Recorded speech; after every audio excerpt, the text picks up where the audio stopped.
Le président de la République aime cette partie. Alors, comme Fali était là, ah bien non, non. Est-ce que Boki ça a plaisir? Il y a un Moana Fali à intervenir. Tant que ça Fali, l'artiste a réagi. Hein? Alors, non. J'aimerais bien faire plaisir au président de la République, mais viens à Zara Moutabouzoba. Bon, la déjà réaction à l'artiste. Alors, non, ça a plaisir, mais viens à Zara moi genre. Bon, quand il fallait aller moi genre. Tant d'envoya, bon, mon araka, et sali, moi genre. Sur insistance, il y a service, il y a organisation anniversaire à président. Les kings, pour faire plaisir à la présidente de la nation, a dit d'accord, je vais monter sur la scène pour Naïmba, parti Nangawan. Bolanda bien. Les kings a banni koya pour amata na scène Ayemba. Malamoko vient à bien. Azara moi genre. Boyka nenge fala lo ba moi genre. Tant d'envoya, bon mon araka et sali moi genre. Sur insistance, il y a service, il y a organisation anniversaire à président.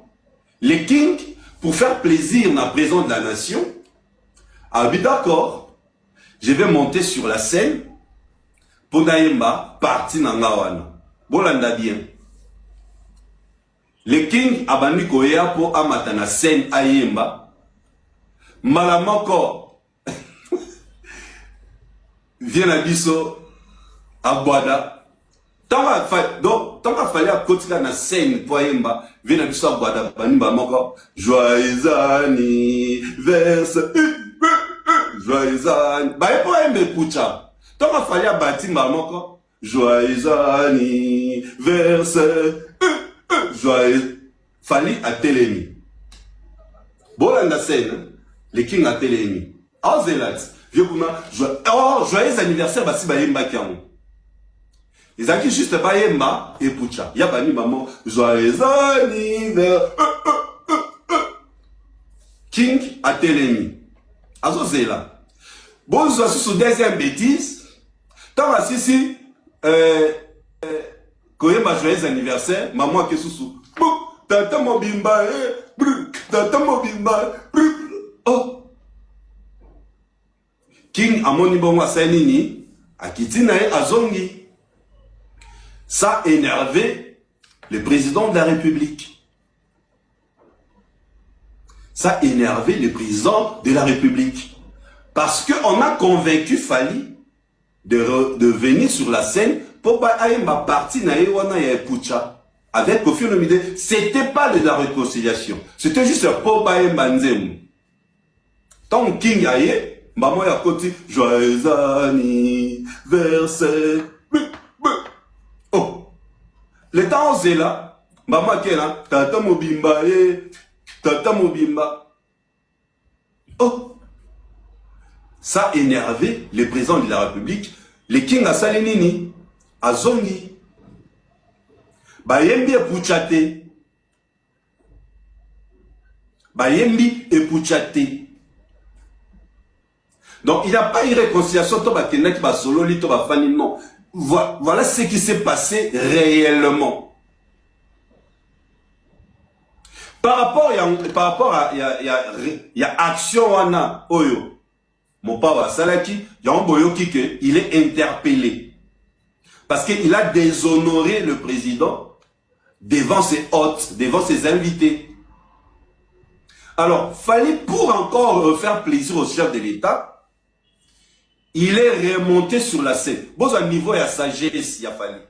Il y en a le dit qu'il faut tomber la il est intelligent, il est sage. Fallait remonter sur la scène, il y a vocal, il y a épucha. Le président de la République aime cette partie.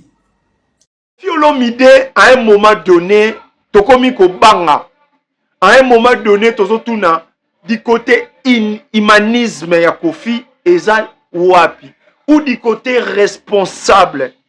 Vous savez, le long de la musique ya Congo, tout le monde vraiment que les seuls musiciens congolais qui ont humanité, qui ont la responsabilité, c'est Kofi Olomide. Déjà, tous nous na Jibena Wera. Jibena Wera, tu es bien ndenge maramango ezokende. Récemment, awa Jibena Wera ba otani ko beta na ba pic. Oh, Weranson azo senga Jibe fara. Public ya Jibe, public ya Wera, tu es bien guerre en ndenge ezokende. Mais au moment où, et comme devant le président de la République, où Rana Jibé, ça il a toujours souhaité à président. Mais qu'on s'adapte à l'élément ou na situation oyo et se présenter les bangons à moment. Mais ce n'est pas le cas à Kofi Olomide.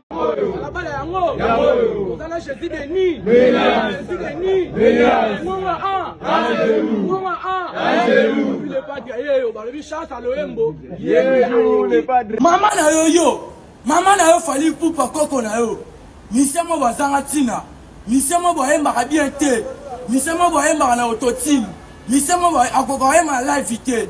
Ota misemo bo ça et puis so ba no de biso ba congolais son. Libana mboka, yo fali pour pas yo. O pour la biso ba golo. Quand c'est soit 17 bébé bon état biso te. A few moments later. Nicolas Benana. Maître Bilanga, alors ça, programme comme ça, vous pouvez en parler. Ça, vous avez moi temps, ça vous merci de vous de la mouvement. Donc, vraiment, les lignes, balabala, libère, petit nabisoye. Donc, on a staff Mobimba.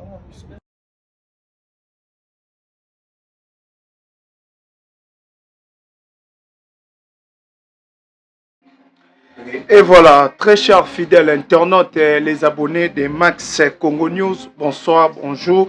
Ça dépend de l'heure à laquelle vous allez tomber sur cette émission Analyse sur Analyse. D'abord, avant Nabanda, Nazoe Bissanabino, tout au retomber sur cette vidéo, allez s'abonner et surtout d'activer la cloche des notifications pour ne rien rater. Voilà. Il a fallu la vérité parce que tu es solo là. Hier soir, tu l'as dit, tu l'as mouki. Kofi Olomide est fallu pour la réconciliation. Ça a touché la sensibilité de beaucoup. Moutuna Moutameki qui réagir selon et on avait attendu tous la vidéo et bima pour tout un peu qu'on réagir. Enfin, bateau bazara qui na kati. Il y a événement wana anniversaire à notre président de la République qui est Fachi Beton. Pour nous expliquer par rapport à déroulement Yamarambu et Salama Kilobi. Voilà. Ce sont des sujets autres solo la lelo. Anniversaire du président Félix. Réconciliation encore une fois de Weranson et Jibem Piana. Ce qui s'est passé entre Fali, Ipupa et Kofi Olomide. Sans oublier, faire école à Naba fanatique nae. Bazo continue ko s'aimer ba terreur na communication et surtout na musique ya Congo. Kofi Olomide, il s'est décidé encore une fois à déshonorer le président de la République et puis il y a qu'on manquer institution de la République par respect. Selon les sources vraies, selon les sources fiables, Oyo Babé Télébiso Lisolo ya Ndenge Leka Kilobi, Kofi Olomide, Azalaki sur scène, président de la République, Ayoki, discographie à Kofi. Kofi est venu faire l'honneur à président de la République, à Yembi, Banzembo, il fallait Yemba. Naba parti à Banzembo, il fallait Yemba, Ayo Yemba et Poutia. Et Pouchao ezali parmi les chansons préférées à président de la République, Messie Antoine Tshisekedi Chilombo. Président Ameki un peu koluka ko zonga na authenticité, surtout ko zonga na ba nostalgique, il a fallu poupa na Kofi Olomide. Il a décidé ya ko interpeller Kofi ya ko ebisaye si y a moyen ba partager scène na Fali parce que côté Fali ayembaka na nzembo wana. Ce sont aussi des côtés Oyo, président de la République, Azalaka tombé, président de la République, Alingara Yango Makasi, il a fallu, présence, il a fallu pour pas sur scène. Avant d'abord, il fallait Mata, Batubake devant Fali, Baïbissier, président de la République, Azan a besoin de partager scène na Kofi. Mais, Boyemba Nzembo, Boyemba, Pobo Salae, honneur, Wana, et Rosala bien. Fali pour pas, dans un premier temps, à l'inagité, il y a partagé scène na président na Kofi Olomide ba meki ko bondela parce que ba tout bazala ki wana ba yaki pour rendre kopesa esengo na couple présidentiel et surtout na muto abotamaki journée à lobby qui est président de la République. Parmi ba cadeau naïe oyo président azatja président et na cadeau boko pesa été koleka o eza soué naïe asengi Koffi Olomide na Fally Ipupa ba partager scène ba yemba et pucha. Après Fally Ipupa ameka un peu koboya du genre que ayebi comportement ya vie naïe ayebi Koffi Olomide ba gisement na inenga zalaka nango Fally alobi via zalaka moi genre et yo senga ton no mata et yo koma mais par le demande du président de la République no mata pour na rendre na pesa joie na président na biso et surtout na sepelisaye comme d'habitude. Fally Ipupa telemi à s'approcher ti na pembeni ya podium pour abanda amatana scène ba partager scène na Koffi Olomide. La chose que beaucoup de Congolais aujourd'hui bazilaka, beaucoup de Congolais aussi ba souhaitaka bamona un jour encore une fois Fally Ipupa na Koffi Olomide sur les mêmes scènes. Fally tango azo poussana na podium Koffi Olomide a moni Fally Ipupa. Koffi Olomide a se décidé ya ko changer nzembo automatiquement sur scène abandi koyemba joyeux anniversaire Fally pe a telemi Koffi ayembi asisi a changé lisusu nzembo papa mobimba et ça dit que Fally amoni yango déjà 2 fois et ça manque à respect à zongi na place na ye où il fallait afanda. Alors Koffi Olomide à un moment donné tokomi ko banga à un moment donné tozotuna du côté humanisme ya Koffi eza wapi ou du côté responsable. Vous savez le long de la musique ya Congo tomoni vraiment que les seuls musiciens congolais où aza humature où aza na responsabilité c'est Koffi Olomide. Déjà tozonga nanu na JB na Wera toyebi ndenge maramango ezokende. Récemment awa JB na Wera ba otani ko beta na ba pic Weranson azo senga JB fara public ya JB public ya Wera toyebi guerre ngo ndenge ezokende. Mais au moment où et comme devant président de la République Wera na JB basalelaka toujours souhait à président. Ba meka ko s'adapter na élément ou na situation oyo et se présenter les bango na moment wana. Mais c'est pas le cas ya Koffi Olomide. Koffi Olomide tout le monde a une réconciliation na yena Félix Wazé kwa ndenge zala na ba problème. Il a fallu Wazé kwa yemoko a lancer réconciliation pour Koffi à s'accrocher. Mais avec Fally Ipupa ezala ki anniversaire. Ezala ki kutu que jouer à réconciliation. Mais elle a beaucoup plus journée où le président de la République fêtait son anniversaire. Donc, on suppose que tout bazawana invité pour rendre les messieurs qui ont fêté l'anniversaire na journée mémorable. Et parmi les souhaits à messieurs, il y a mutu qui ont fêté l'anniversaire a souhaité que Fally na Koffi Olomide partager scène. Mais tout le monde réaction à Koffi Olomide oyo eza déshonneur na institution mobimba de la République ozali institution président de la République. Est-ce que toko tuna kaka lelo réaction ya Koffi vis-à-vis na Fally ezaka mutema mabe ou bien Koffi Olomide lelo azoyeba te ko se situer wapi? Je trouve mal ce que zalaki papa Nyoka Longo asa marambo ya sali. Je trouve mal ce que zalaki boziana asa marambo ya sali. Je trouve mal ce que zalaki Félix Wazé quoi asala marambo ya sali. Mais pourquoi lelo ezonga akana kombo ya Koffi? Pourquoi marambo ya mabe? Pourquoi ba reproche ya mabe et ozala toujours à l'égard de Koffi Olomide? Toyebi ke lelo Koffi ndengo vandi wana. Koffi Olomide ndengo za wana. Hormis ba organisation ya modèle oyo okomona Fally na présence na yote. Okomona Fally azo rouler pembeni na yote. Parce que aujourd'hui Fally Ipupa c'est fanatique. Fally Ipupa fait sa carrière loin de toi. Toi aussi tu continues de faire ta musique loin de Fally. Mais à un moment, tant que des artistes, tant que des professionnels, il y a des moments où aux alarés nemina mutume situation moko est arrivé que vous partagez scène. Parlant de batrouvaka ba grand esprit. Parlant de batrouvaka ba responsable. Parlant de batrouvaka ba homme mature. Et nous, ça nous fait très mal. À notre âge, à notre dimension de vie, de venir parler de Koffi Olomide, faire voir aux gens que Koffi Olomide Lelo, c'est être déshonneur. Ça fait très très mal. Koffi Olomide Fally Ipupa continue de faire sa carrière. Fally Ipupa continue de faire sa musique loin de vous. Et vous aussi pareil. Mais vous devez respecter aujourd'hui, vous devez accepter que Fally Ipupa aujourd'hui a un rang au hasard. A un niveau au hasard. Au sommet de l'art congolaise, au sommet de notre culture. Ce qui a accepté que Lelo, tu as fait ton ton, et Fally Ipupa, il est en train de faire aussi son ton. Jalousie au Kita.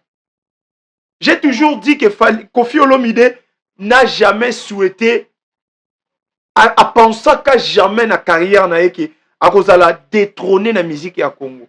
À penser qu'à jamais na carrière na eke, il y aura un jour un artiste congolais, Moko Boy, à cause de la le plus aimé qu'on les caille, à cause de la le plus considéré qu'on les caille, à cause de la le plus gradé qu'on les caille, à cause de la le plus au sommet de l'art art qu'on les Koffi Olomide.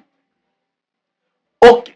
Encore une fois, à penser que cet artiste sortira de sa maternité.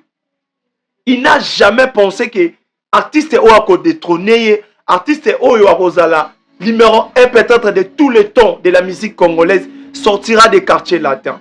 Parce que lorsqu'on parle des quartiers latins, on voit Koffi Olomide. Pour lui, quartier latin, c'est sa descendant. Quartier latin, c'est lui. Certainement, c'est lui parce que c'est lui le créateur. Mais au moins, quelqu'un qui est venu des quartiers latins, quelqu'un qui a sorti de la maternité des quartiers latins, aujourd'hui, il est le plus grand artiste au-delà même des quartiers latins. Donc, Koffi Olomide n'avait jamais entendu, n'avait jamais souhaité que Azala détrôné de la façon où il fallait Osala et Lelo. Alors, Koffi Olomide, à un moment donné, il faut là ta casquette ya beau papa. Comme tu souhaites que musique ya Congo, ne souhaite ka osangisa bana na yo, ne souhaite ka famille na yo bazala ini en toutes sortes, mais quand un peu comprendre que musique ya Congo à un moment tous en a besoin de division. À un moment tous en a besoin d'artistes de mon côté quand azala au sommet. Mais il faut accepter ascension à d'autres artistes, élévation à artistes mususu. Parce qu'à l'époque aussi, il y a eu des gens qui ont accepté le développement, qui ont accepté l'avancement. Pourquoi pas les locaux Koffi Olomide ont accepté que Fally Ipupa est le numéro 1. Jusqu'à manquer de respect dans l'institution, la présidente de la République.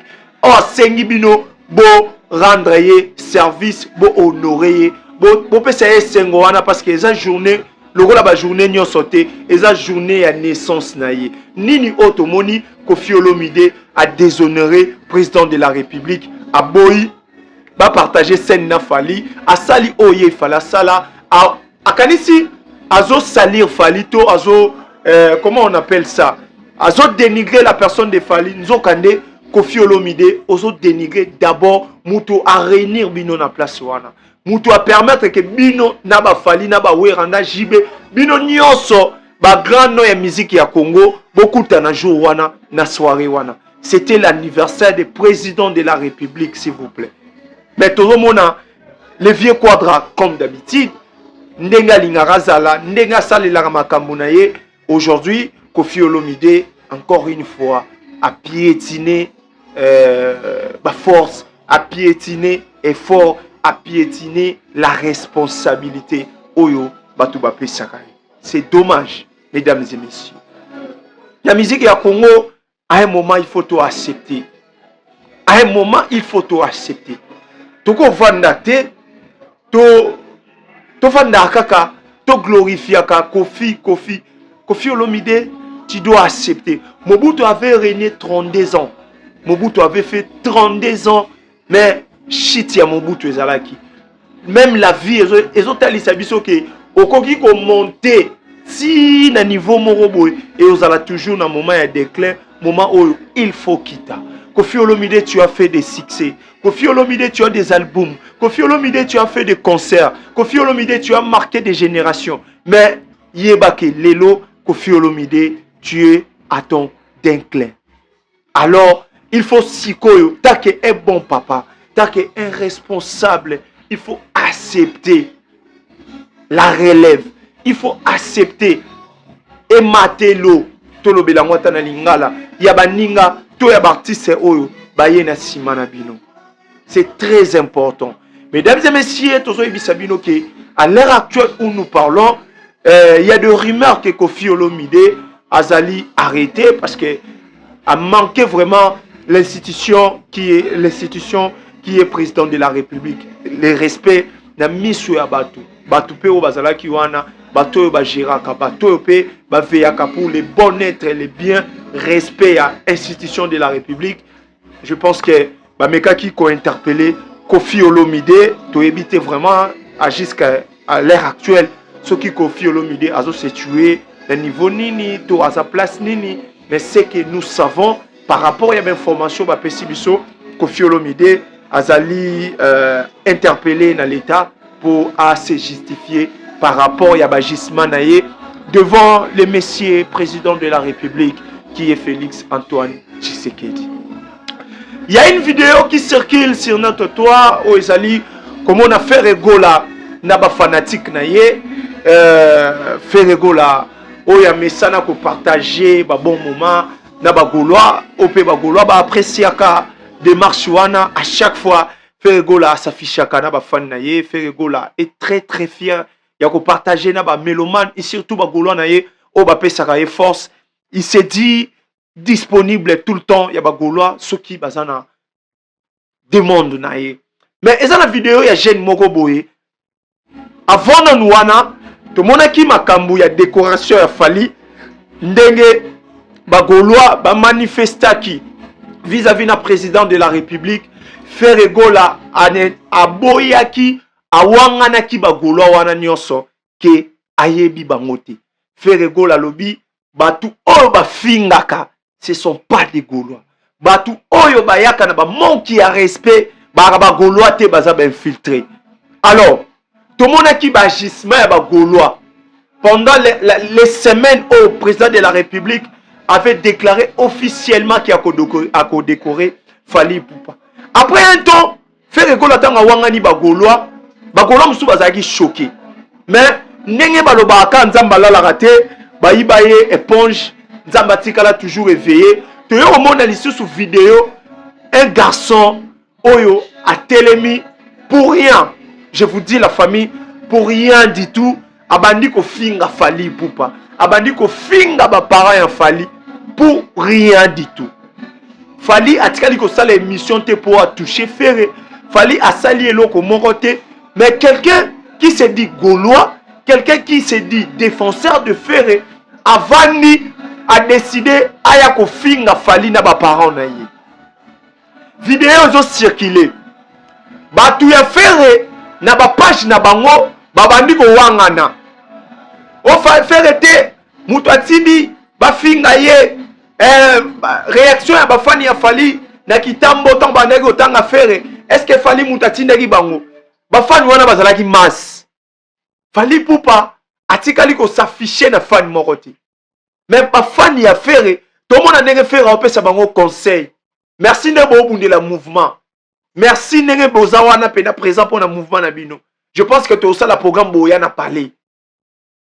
Alors, Ferregola tanga opesa mutu rendez-vous à lui, il est persuadé que ces personnes à sa Gaulois, mutu na opesa rendez-vous, il me défend. Mutu na opesa rendez-vous, il est à mon côté. Faire azazobate. Andimi opesa ba fan wana rendez-vous. Et après le rendez-vous, tout le monde réaction à ma fan, n'invite ceux qui a qu'un air melissa bango pilili ya ki Gaulois parce que on comprend le lot, mutu nyonso soka komi Gaulois, ana facilité à ofinga, ana une partie à impolitesse activée. Est-ce que comme Gaulois et otinda batuka il faut pas manquer batu? Et garçon ana samawa ya ba botu ba kufa, ba pelise lié caméra. abandi ko finga ba parents ya Fally. Après ba fan ya Ferre ba balobi ndenge batu banda ofinga na kitambo eza Fally mutatinde bango wana bazalaki masse ya plus de millions de milliers de personnes. Mais oyo ba ofinga aza facile à identifier. Alors moi la question ils ont reviendre toujours Yomiloba. Est-ce que Ferre Gola a travaillé sur son image? Parce qu'il est très important na niveau ya artiste, ya calibre ya Ferre va travailler na image na bango. Lelo pourquoi bazo coller ba bêtise ya fan na kombo ya Ferre tout le temps parce que Ferre a s'accroché à na bango. Ferre a s'affiché à na ba fan wana. La question est nani a géraka du côté visible ya Ferre. Du côté personnage, pardon. Du côté image et artiste. À un moment donné, vous devez surveiller à tout prix les émissions et artistes. Raconte na fan parce que les fan mususu oyo artiste a koko s'afficher na été. Quel que soit amour oyo fan wana azako apporter na artiste. Mais c'est vraiment interdit que l'artiste a s'afficher naïe.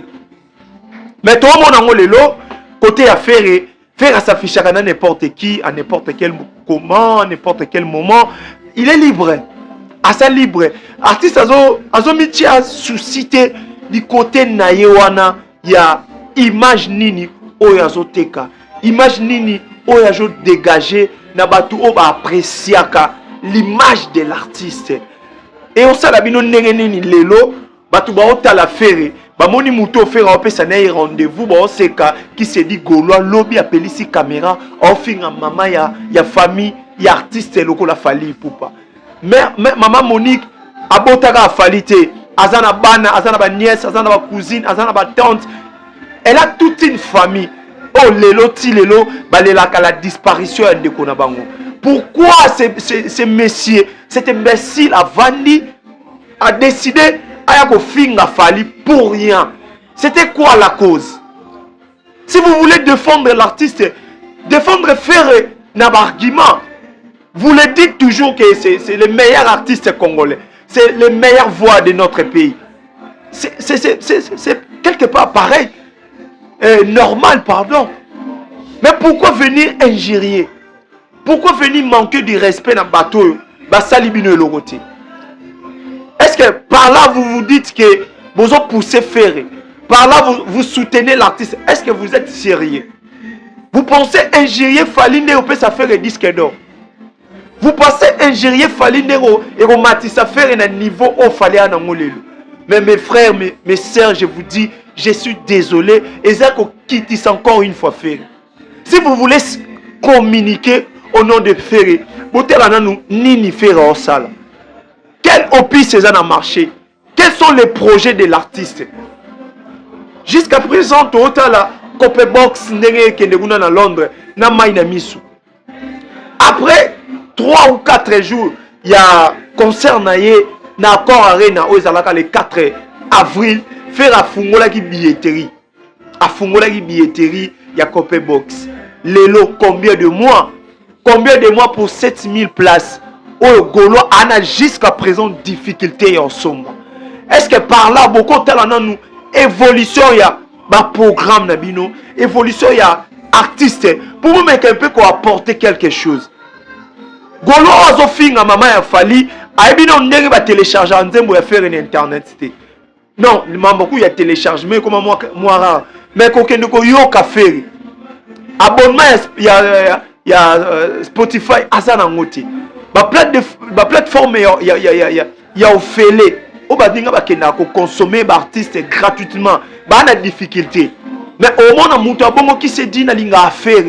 Il y a des gens qui se disent qu'il y a fanatique qui a affaire. Mais au moins, il y a vendu, il y a Fally, il y a maman Fally, il y a Weranson, il y a Frère Patrice, il y a aîné affaire. Alors quand ils sont défendre Ferre, les gens qui défendre artiste et sont na benjirte. Ko défendre artiste et sont na argumenté. Défendre l'artiste, c'est les consommer. C'est d'aller consommer l'artiste. Koyoka musique na une plateforme d'écoute. Koyoka pardon kokende kotala banzembo na ye na ba bisika zo bimisa. Wana nde la meilleure façon de consommation lelo. Donc encore une fois, Ferregola, il faut aluka à travailler image naie et ça vraiment important. Bateau va travailler na Ferregola n'est pas obligé à s'afficher na n'importe qui. Ferregola n'est pas obligé ya kozalaka pemeni tout le temps na ba fan mo bazangatina.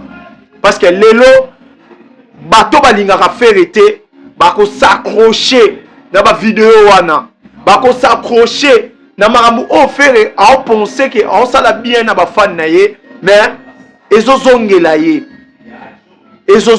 Après lobby tout le monde a ye wanga na susu ka ebi bango te. Na ebi bana wana te baba golwa te golwa sfinga te golwa boy. Mais ce sont des gens oyo à tout le temps yo sala na bango ba vidéo o kabela bango pe ba mbongo bazolia mbongo na yo. Donc ça fait très très mal. Merci beaucoup na JB na Weranson na Marambu Bosali le logo tout le monde déjà Sankara d'écoute na Roger Ngandu o balekaki après quelques temps il y a makelele quelques temps il y a moi ko bendana to moni Sankara na Roger Ngandu baleki po balobela Marambu elekaki lobi Weranson na JB ata bo salango po na bo salango par ironie bo salango mais du côté responsable, du côté la responsabilité au beau dégagaka. Vraiment, moi je vous dis bravo parce que à chaque temps, ceux qui coûtent un jibena wera et ça les mara, même si bana ba guerre. Et ça le rôle à papa Kofite Azaramuta Buzoba. Voilà, mesdames et messieurs, c'était la Max Ngunda automatique. Kande na lobara babenga ngai. Mutu alikelele kotakazelo te. Continuez de s'abonner, na chaîne Nabiso Max Congo News balobi chaîne oyo eza chaîne ya jeune mais biso siko to yakaka na analyse moko sa complexe analyse moko analyse bena o pena papa na maman ba vanda na bana batali pe ba comprendre quelque chose. Merci à vous, vous êtes vraiment nombreux au Talabiso Mikolo na oboakate mais na ebi qu'avec le temps na oboakanangai. Merci Nabino, vous continuez à s'abonner, beaucoup de sa chaîne Nabiso et vous ça très très bien. Nzambe abate la bino, tokutani analyse d'ici là, portez-vous bien. Bye bye.